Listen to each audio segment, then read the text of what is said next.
Introduction. Rich Dad, Poor Dad. Having two dads offered me the choice of contrasting points of view. One of a rich man, and one of a poor man. I had two fathers, a rich one and a poor one. One was highly educated and intelligent. He had a PhD and completed 4 years of undergraduate work in less than 2 years. He then went on to Stanford University, the University of Chicago, and Northwestern University to do his advanced studies, all on full financial scholarships.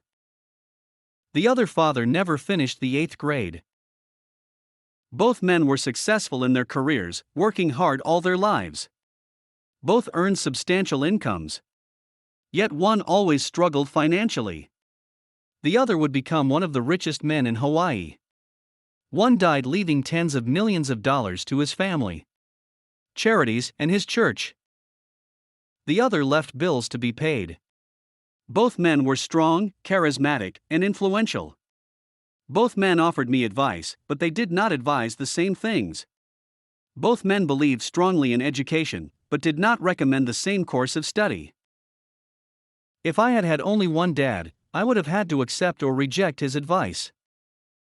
Having two dads offered me the choice of contrasting points of view, one of a rich man and one of a poor man. Instead of simply accepting or rejecting one or the other, I found myself thinking more, comparing, and then choosing for myself. The problem was that the rich man was not rich yet, and the poor man was not yet poor. Both were just starting out on their careers, and both were struggling with money and families. But they had very different points of view about money. For example, one dad would say, "The love of money is the root of all evil." The other said, "The lack of money is the root of all evil." As a young boy, having two strong fathers both influencing me was difficult. I wanted to be a good son and listen, but the two fathers did not say the same things. The contrast in their points of view, particularly about money, was so extreme that I grew curious and intrigued. I began to start thinking for long periods of time about what each was saying. Much of my private time was spent reflecting, asking myself questions such as, "Why does he say that?" and then asking the same question of the other dad's statement. It would have been much easier to simply say, "Yeah, he's right. I agree with that." Or to simply reject the point of view by saying, "The old man doesn't know what he's talking about." Instead, having two dads whom I loved forced me to think and ultimately choose a way of thinking for myself. As a process, choosing for myself turned out to be much more valuable in the long run than simply accepting or rejecting a single point of view. One of the reasons the rich get richer, the poor get poorer, and the middle class struggles in debt is that the subject of money is taught at home, not in school.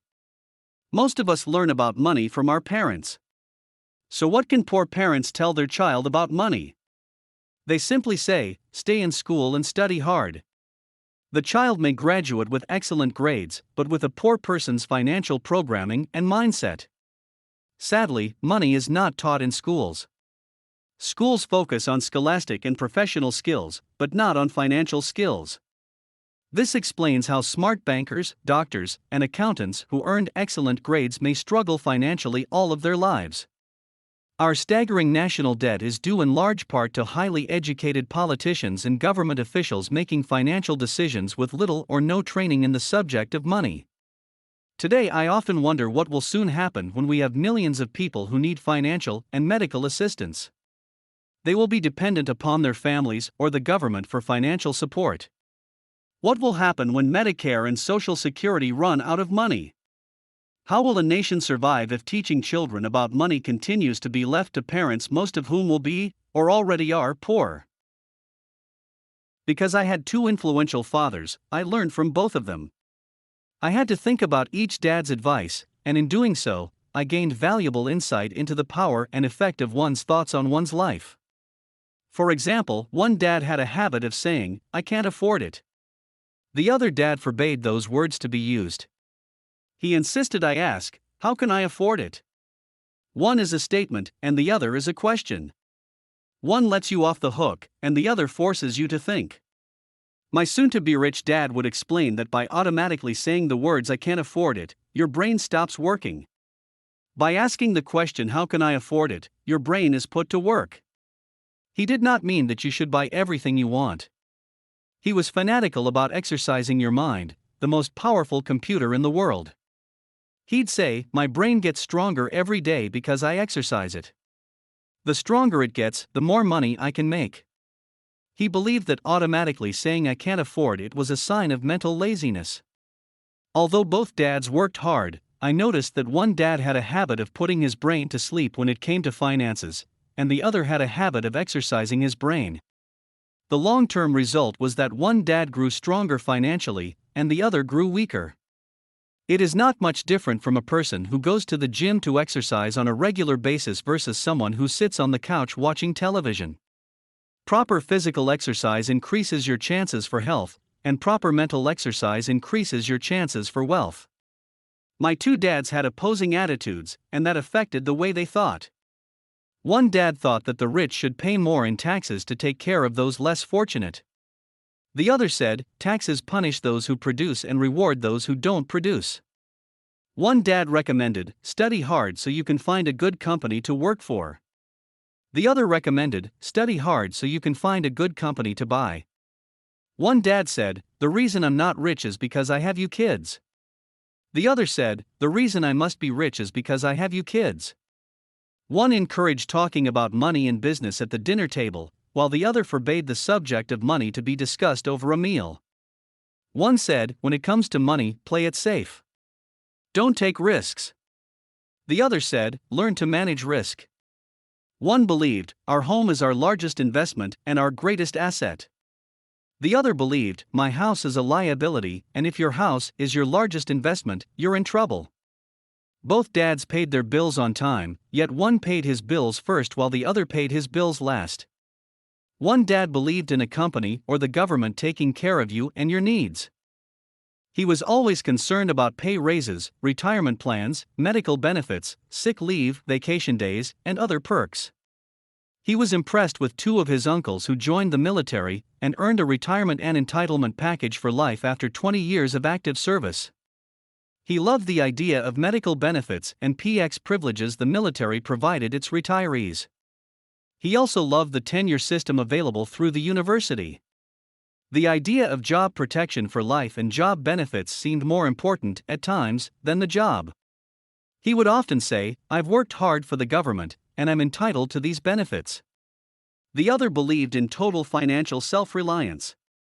He spoke out against the entitlement mentality and how it created weak and financially needy people. He was emphatic about being financially competent. One dad struggled to save a few dollars. The other created investments. One dad taught me how to write an impressive resume so I could find a good job. The other taught me how to write strong business and financial plans so I could create jobs. Being a product of two strong dads allowed me the luxury of observing the effects different thoughts have on one's life. I noticed that people really do shape their lives through their thoughts. For example, my poor dad always said, I'll never be rich. And that prophecy became reality. My rich dad, on the other hand, always referred to himself as rich. He would say things like, I'm a rich man and rich people don't do this. Even when he was flat broke after a major financial setback, he continued to refer to himself as a rich man. He would cover himself by saying, there is a difference between being poor and being broke. Broke is temporary. Poor is eternal. My poor dad would say, I'm not interested in money, or money doesn't matter. My rich dad always said, money is power. The power of our thoughts may never be measured or appreciated, but it became obvious to me as a young boy that it was important to be aware of my thoughts and how I expressed myself. I noticed that my poor dad was poor, not because of the amount of money he earned, which was significant, but because of his thoughts and actions. As a young boy having two fathers, I became acutely aware of being careful about which thoughts I chose to adopt as my own. Should I listen to my rich dad or to my poor dad? Although both men had tremendous respect for education and learning, they disagreed about what they thought was important to learn. One wanted me to study hard, earn a degree, and get a good job to earn money. He wanted me to study to become a professional, an attorney, or an accountant, and to go to business school for my MBA. The other encouraged me to study to be rich, to understand how money works, and to learn how to have it work for me. "I don't work for money," were words he would repeat over and over. "Money works for me." At the age of 9, I decided to listen to and learn from my rich dad about money. In doing so, I chose not to listen to my poor dad, even though he was the one with all the college degrees. There is a difference between being poor and being broke. Broke is temporary. Poor is eternal. A lesson from Robert Frost. Robert Frost is my favorite poet. Although I love many of his poems, my favorite is The Road Not Taken. I use its lesson almost daily. The road not taken. Two roads diverged in a yellow wood. And sorry I could not travel both. And be one traveler, long I stood.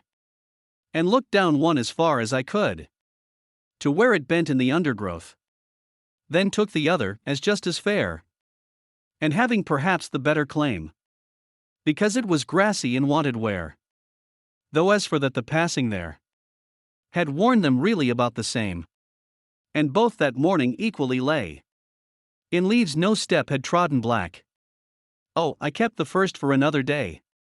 Yet knowing how way leads on to way, I doubted if I should ever come back. I shall be telling this with a sigh. Somewhere ages and ages hence. Two roads diverged in a wood, and I took the one less traveled by. And that has made all the difference. And that has made all the difference. Over the years, I have often reflected upon Robert Frost's poem. Choosing not to listen to my highly educated dad's advice and attitude about money was a painful decision, but it was a decision that shaped the rest of my life. Once I made up my mind about whom to listen to, my education about money began. My rich dad taught me over a period of 30 years until I was 39 years old. He stopped once he realized that I knew and fully understood what he had been trying to drum into my often thick skull. Money is one form of power. But what is more powerful is financial education. Money comes and goes, but if you have the education about how money works, you gain power over it and can begin building wealth.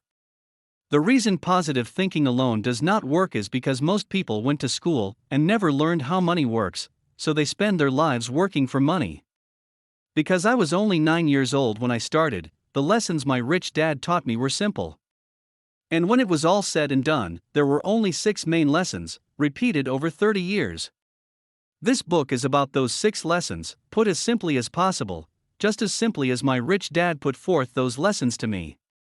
The lessons are meant not to be answers, but guideposts that will assist you and your children to grow wealthier no matter what happens in a world of increasing change and uncertainty.